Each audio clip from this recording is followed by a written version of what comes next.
Hola, ¿cómo están, my compañeros? Right here is a document from a few decades ago, back when political correctness wasn't the same, and perhaps we can see where we were going then and why we are here now. This report on the International Conference on Population and Development. The conference was held in Cairo, Egypt in 1994, in the fall of 1994. The Secretary General of the United Nations at the current time was a female by the name of Boutros Ghali, and she has an opening statement that is very revealing about the direction that she was anticipating the UN going and where she saw it in the future, and exactly how powerful she knows the UN to actually be. I'm going to be reading from this second to last paragraph on 156. This is Boutros Ghali's opening statement, the Secretary General, her opening statement at the Conference on Population and Development, a special conference that was held in an international conference that was held in 1994 in Egypt. She says, "I have more than once had occasion to emphasize the importance of economic and social activities of the United Nations. Too often, public opinion and the media know the United Nations only through the role it plays in the service of peace and international security. These activities are certainly important and deserve to be continuously encouraged. The fact remains, though, that they account for only about 30% of the organization's work, and for the most part, its other tasks are in the economic and social fields. I should also like to emphasize that the consideration of its collective future in the international community is thus engaging in is essentially a consideration of the destiny of the human being." I will read this again. This is her telling you exactly how she feels about herself and what she is conducting. She is absolutely dictating the fact that they are the arbiters of the future of humanity. She says, "I should also like to emphasize that the consideration of its collective future that the international community is thus engaging in is essentially a consideration of the destiny of the human being, and this must remain present in our minds throughout the conference." So they absolutely consider themselves to be the creme de la creme of humans. The questions that they were going to answer at this conference included, first, after she says that we're the kings and arbiters of truth, she goes on to say, "It was indeed the human being in his environment that we discussed together in Rio." So that's another conference that they talked about us. "It was the human being as the possessor of rights that we reflected on in Vienna." Okay, so another conference they spoke about us in. "It is the human being in his social development that will be at the center of our debate in Copenhagen." Oh, I'm sure that's LGBTQ future. And lastly, "And it is the human being through the statutes and condition of women that will bring us together next year in Beijing, China." CCP ran Beijing, China, where they execute female babies. That's where the United Nations went to create its program for female development. And that's I can connect the Beijing conference directly to the 2030 agenda. This entire population agenda is put in place. It's not even put in place because of the numbers. There's Al Gore, he gives a statement here. He says something extremely interesting, as usual. So the statement by Al Gore, he talks about the fact that we would not be here today if we were not convinced that this is Al Gore, the then Vice President of the United States, speaking at the Population and Development Conference in 1994 in Cairo, Egypt, in front of the United Nations. "These numbers are not," he says, "we would not be here today if we were not convinced that the rapid and unsustainable growth of human population was an issue of the utmost urgency. It took 10,000 generations for the world's population to reach 2 billion people.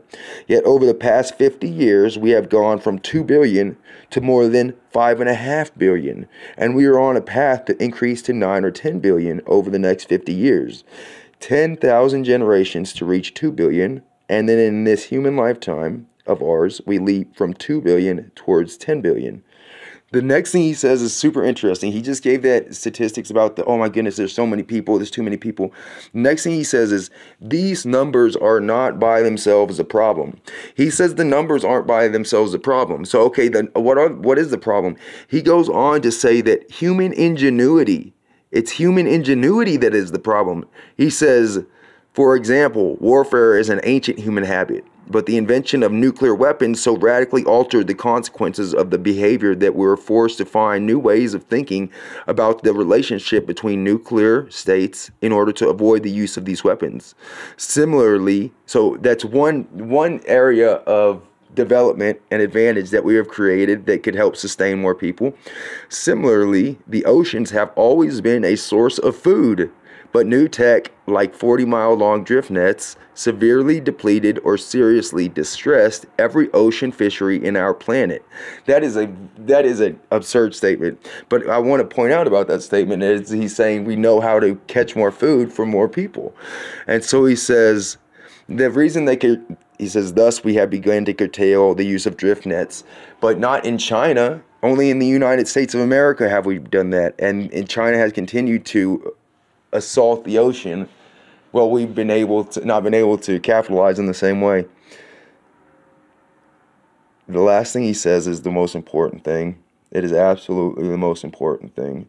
He says, we here today face the same choice and the same opportunity. Will we give to our children's children the burden of explaining to their children the reason why unspeakable tragedies that could have been avoided occurred in their lives? Or will we give them the privilege and joy of explaining the occurrence of unusually positive developments, the foundation for which were laid here at this place in this time? The choice is ours. Let us resolve to make it well. In that instance, you would think that he's against abortion and that he's for human ingenuity. His whole entire speech is full of cognitive dissonance where he says humans are genius, but we're too stupid to take care of each other. I really do think that this idea that the burden of explaining to our children the reason why unspeakable tragedies could have been avoided occurred in their lives, that just is shocking and frightening, because those tragedies will not be explained to those children. Those children will not be here. The tragedy will fall upon the person who killed part of themselves, I killed myself, man. I was growing and I killed myself. Let me real quick go back to the Beijing how the United Nations is getting its P's and Q's from Beijing. Oh my goodness, it's absurd. This right here is a document from 2019, December 2019. It's a review and appraisal of the implementation of the Beijing Declaration and Platform for Action and the outcomes of the 23rd Special Session of the General Assembly. Okay, so what the Beijing Declaration occurred after the population conference. These are all separate special sessions of the General Assembly where they get together and they speak about us. And then the Secretary General of the Assembly says, hey, you guys can only see about 30% of what we actually do. 70% of what we do is under the table. You can't even see all the strings we're pulling. And that's shockingly scary. Then I go on to find that they're trying to take their cues from Beijing, CCP Beijing, China, about how to treat their women. I said, no. I looked into this Beijing initiative, and what it so clearly is connected to is, I'll read this first chapter, Reigniting the Vision of Beijing to Achieve the Sustainable Development Goals. Okay, I want everybody to keep in mind the atrocities that the CCP commits towards its females in every sense of the word. The Beijing Declaration and Platform for Action was adopted at the Fourth World Conference on Women in 1995. Okay, so the Fourth World Conference, it's these world conferences where they have discussed us in the 90s and they've set forth this plan. People say, who is they? Who is they? They is the United Nations that, in their own words, decry, we are the arbiters of truth. We will declare what is right. And that's what they ring that bell loudly. I just want to make the connection between the Conference on Women and the entire world conferences and the 2030 agenda. I think the fact that I can directly relate the population and development goals, which are all about abortion, directly to the 2030 agenda, is pretty clear and pretty direct evidence that they don't have human interest at heart. They don't have human ingenuity in mind. They don't have any sort of desire to extend themselves for the people behind them. They're not reaching back. The UN is not about reaching back. The UN is about building a giant wall between us and any future generation. And then they'll sustain themselves like those heads in a jar on Futurama. I'm sorry, let me go on to, it's so absurd. And I want to connect the communist connection, the CCP connection to the UN is so clear. China is on the Human Rights Council. China is the one who is telling us how to treat our women. China is the one that states conclude that the redistribution of power and resources between women and men in the public and private spheres were inextricably tied with the broader goals of achieving equality for all, sustainability, and peaceful, inclusive, and democratic societies. Anybody that is familiar with communist propaganda is like, the sirens are going off. Boop, boop, boop. And it goes on to say, the vision of Beijing was reaffirmed in 2015 when states adopted, it doesn't say nations, it says states. It doesn't say when countries, it doesn't say independent countries. It calls out states, and that's, you do not want to be an enemy of the state.